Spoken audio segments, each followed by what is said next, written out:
Okay, so the next thing I'm going to show you is how to change your filter. So your filter is this wee grey box down here, or it's inside the grey box. After each day of using the hot tub, I would take the filter out, and I'll show you how to do that in a short moment, and I give it a wee rinse. If it looks really dirty, just bin it basically. And the idea is you want to stop any restriction in the water flow going through the pump, so that the hot tub stays nice and hot for you, and you don't get any annoying beeping noises such as an EO2 error on the screen and a beeping noise to follow.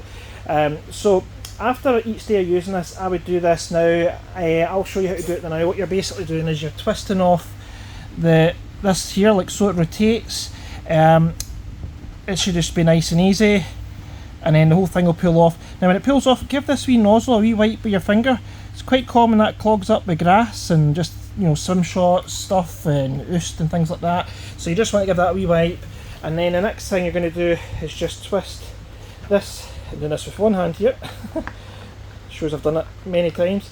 But basically we take that wee nut off the top there, and then we open it up here and you'll see the filter, and then you can inspect the filter and just give it a right good rinse. Now, as I say, if it's looking like it's really dirty in all the crevices, just bin it and put a new one in, but if it looks like there's still a lot of white there, then just give it a rinse. You might get another day or two out of it, so then just pop it back in, and then this just pops back in to the filter housing, like so. It will be a lot easier when you've got two hands, of course, and then you just put the case back on like that. And there's a wee kit box, so again it'll be left in the front of the hot tub, and that's got two spare filters. That just twists on like so, and then this we'll just twist back onto the nozzle here. It should just go on really easy, just nice and rolls like that. And then when it stops, that's you. It doesn't need to be too tight or anything like that. But that's basically what you would be doing with that there.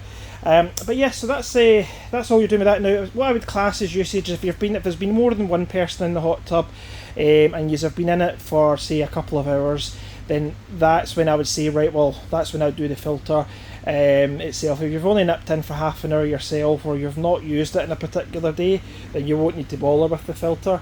But yeah, if you've been in it for a couple of hours, or especially if you've had a big party and there's been 7 people in it, at the end of that night, you might just change the filter, and that's perfectly normal, to be honest with you, because if it's a big party, anything that's in the tub will all go to that one point, the filter itself.